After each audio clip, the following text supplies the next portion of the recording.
बिस्मिल्लाहिर्रहमानिर्रहीम अस्सलाम वालेकुम। मैंने पहले भी आपको बताया था कि मुझे किसी ने रिक्वेस्ट किए पराठों के लिए ना, तो दो किस्म के पराठे मैं पहले सिखा चुकी हूँ और आज जो मैं पराठा बना रही हूँ उसका नाम है पूरी पराठा। अब मैं आपको बताती हूँ कि ये मैं कैसे बनाऊंगी।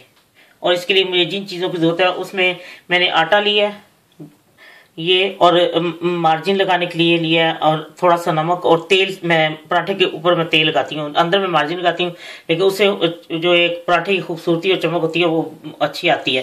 तो मैं आपको बताती हूँ कि मैंने कैसे तैयार करना है। मैंने आपको पहले ही बताया था कि मैं पेड़े को पहले नहीं गाड़ के रखती, ये सीधा ही मैंने ऐसे इसको बेल लेना है। तो मैं आपको बताती हूँ कि कैसे बनाना है। ये मैंने इसको गाड़ लिया, रोटी को बेल ली है, और अब मैं आपको बताती हूँ कि इस तरह मार्जिन लगा के ये मैं इस पर नमक छिड़क दूंगी। अब मैंने इसके पीस काट लेने ऐसे, छोटे बड़े जैसे मर्जी, वो कोई मसला नहीं है।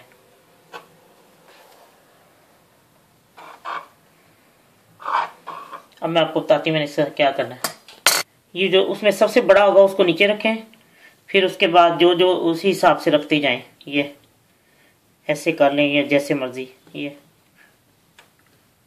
अपने टुकड़ों के ऊपर इसको रखते जाना ऐसे उठा उठा के।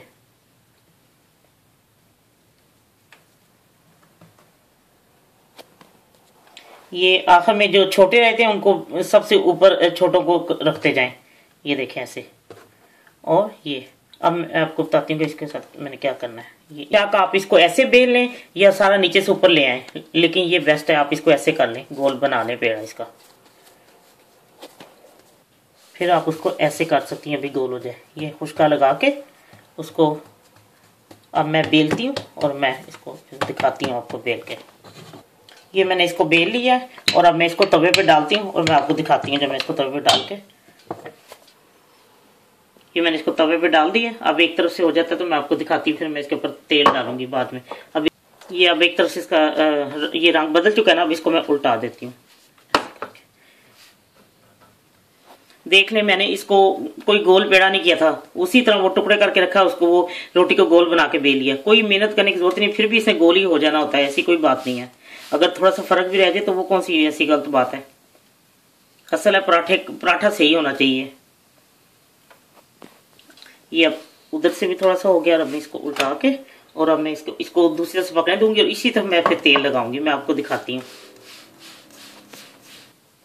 इसके ऊपर अब मैं तेल इस तरफ लगाऊंगी, उस तरफ से कुछ पक चुका है थोड़ा सा। अब मैंने इसको उल्टा दिया, और जब इस तरफ से हो जाता है तैयार तो फिर मैं आपको दूसरी तरफ पका के तैयार करके दिखाती हूँ। ये ले मैंने पका लिया इस तरफ से, और देखे कैसे इसके वर्के जैसे पुड़ी के वर्के होते हैं। ये देखे इसके कितने इस तरह हर वर्का अलहदा हो रहा है, ये पुड़ी की तरह। ये देखे फूल भी रहा है इसी तरह ही। तो आपको ये जब आप बनाएंगे तो आपको बहुत अच्छा लगेगा, ज़रा हट के ज़रा इसका है ना, और आसान भी है। क्या जरूरत है आटे की बनाए, बीच में मैदा और डाल कुछ नहीं, यही सबसे बेस्ट है। लीजिए पूरी पराठा तैयार है। ये पूरी की तरह इसके वर्के ये देखें अलहदा, वो देखें अंदर भी कैसे वो, ये बिल्कुल आपको ऐसे ही लगेगा जैसे आप पूरी खा रही हैं। ये इसके देखें कितने ज़्यादा उसके हैं, पूरी कितने लच्छे बने हुए अंदर। तो ये इंशाल्लाह आपको बहुत पसंद आएगा। जिन्होंने फरमाइश की थी पराठों की, मैं और भी सिखाऊंगी उनको स्टेप बाय स्टेप, तो इंशाल्लाह वो बनाएंगे और मुझे अपने कमेंट्स जरूर देंगे। और प्लीज़ मुझे सब्सक्राइब ज़रूर करें और इंशाल्लाह ये जब आप पराठा बनाएंगे आपको बहुत पसंद आएगा। अल्लाह हाफिज़।